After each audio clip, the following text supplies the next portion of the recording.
रागिनी जी, आप झूठ क्यों बोल रही है? बताइए ना सबको सच। हमने खुद देखा था कि दिव्यम जी आपका हाथ पकड़ के आपको घर से बाहर लेकर जा रहे थे।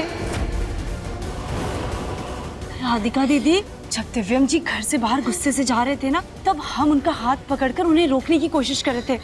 शायद आपने तभी देखा होगा।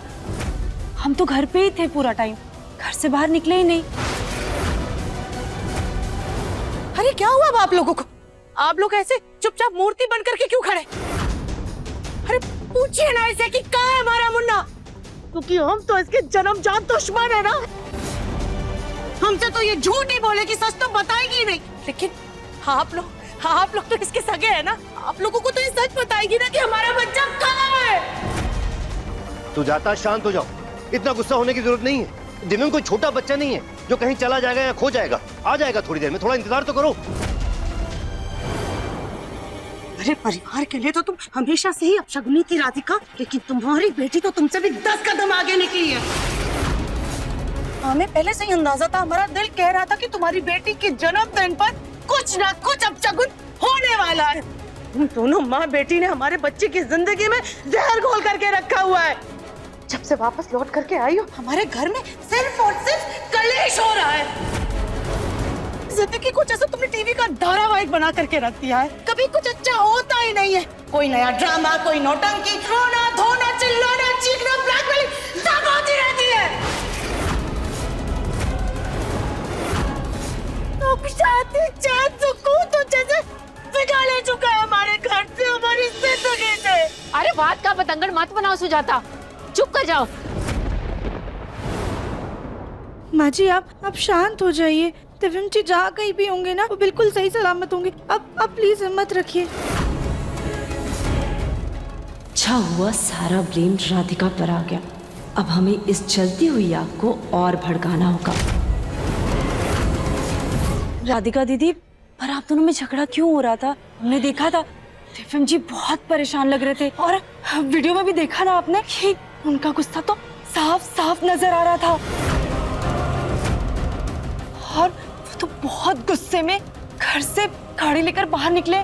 कहीं रास्ते में उनका कोई एक्सीडेंट।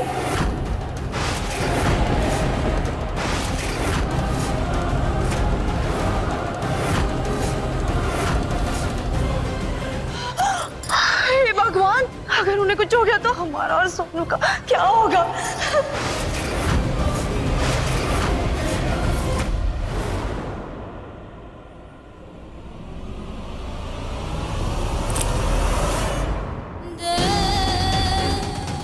हे भोलेनाथ, आज हमारी लड्डू का जन्मदिन है। आज के दिन एक बेटी को उसके पिता से जुदा मत कीजिए। भगवान, दिव्यम जी जहाँ कहीं भी हैं, प्लीज उनकी रक्षा कीजिएगा।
रुक जाइए, मत आइएगा कोई भी हमारे, दूर रहिएगा हमसे सब लोग।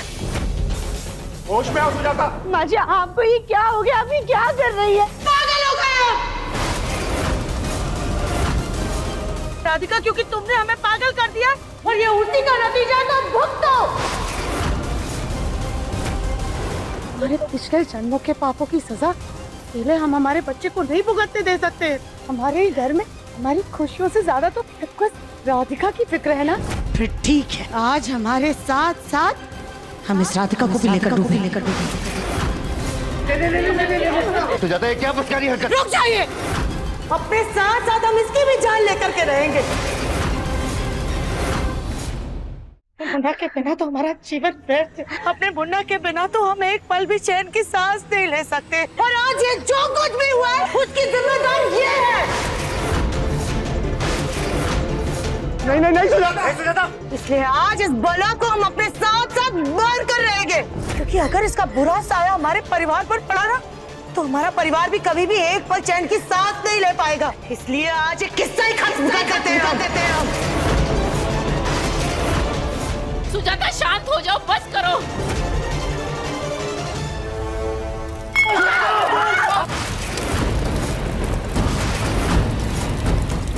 आग लगी भगवान। ये स्प्रिंकलर ऑन क्यों नहीं हो रहा? ये स्प्रिंकलर तो तब से खराब है जब से लड्डू ने उसे छेड़ा था और किसी को ठीक कराने का टाइम भी नहीं मिला। गोलू कली जल्दी से जाके पानी लेके आओ। मैं पीछे ये धुआं बढ़ने से आपको अस्थमा आ सकता है।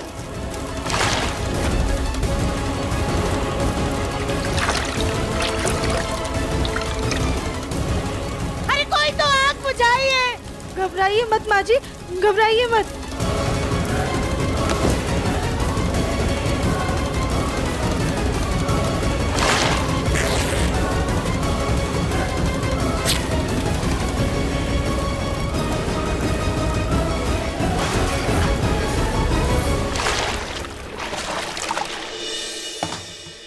देवरानी जी, आपका हाथ तो जल गया है। नहीं भाभी, मामूली चोट है। दिमाग खराब हो गया तुम्हारा। अपने साथ साथ राधिका और हमारी जिंदगी भी तुमने खतरे में डाल दी। पूरे घर में आग लगाने वाली थी तुम। तो और क्या करते हैं? क्या करते हैं? और हम चुप से इस लड़की की हमारे मुन्ना से शादी हुई है ना, हमारे बच्चे के सर पर बोझ की तरह बैठी हुई है ये। 5 साल ये हमारे घर से, हमारे बच्चे की जिंदगी से जब दूर थी ना, तो कितना कुछ अच्छा था हमारे घर में। सब कुछ कितना अच्छा था ना, कितनी खुशियां थी, सुख चैन शांति सब कुछ था।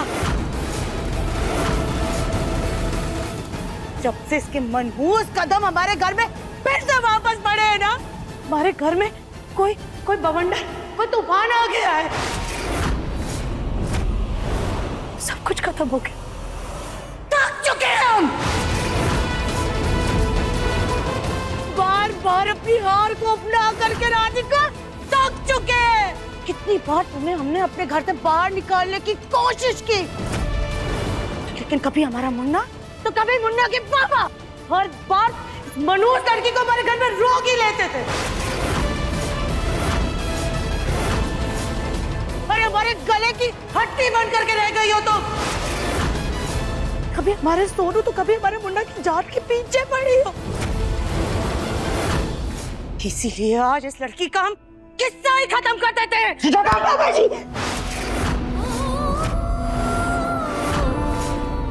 शांत हो जाइए।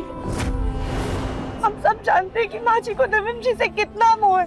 दिव्यम जी की चिंता में, अनजाने में उनसे ये सब हो गया। अब प्लीज शांत हो जाइए। अभी ना हमें ये सब छोड़कर सिर्फ दिव्यम जी के बारे में सोचना चाहिए कि उनको कैसे ढूंढे।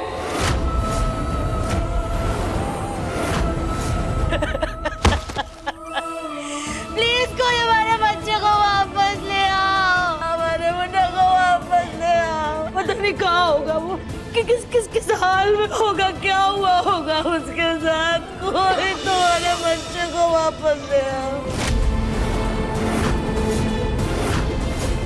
हमारे बच्चे को वापस ले आओ, वरना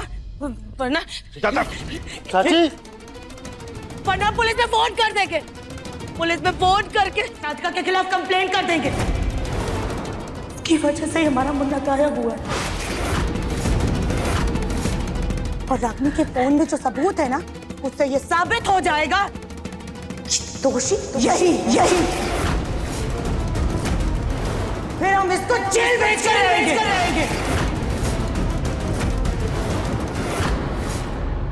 माँ जी, हमारा यकीन कीजिए, हमने कुछ नहीं किया। हमें सच में नहीं पता है कि दिव्यम जी कहाँ है, लेकिन हम आपकी बात से सहमत हैं। हमें अभी के अभी पुलिस में कंप्लेंट करवानी चाहिए। बिल्कुल भी वक्त जाया नहीं करना चाहिए, क्योंकि हमारा दिल कह रहा है कि इस बात बहुत ज्यादा गंभीर है।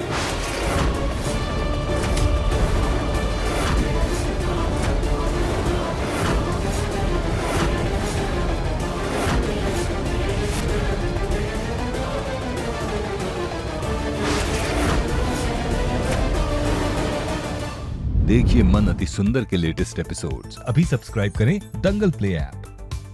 अपने पसंदीदा शो के फुल एपिसोड देखने के लिए अभी डाउनलोड करें दंगल प्ले ऐप।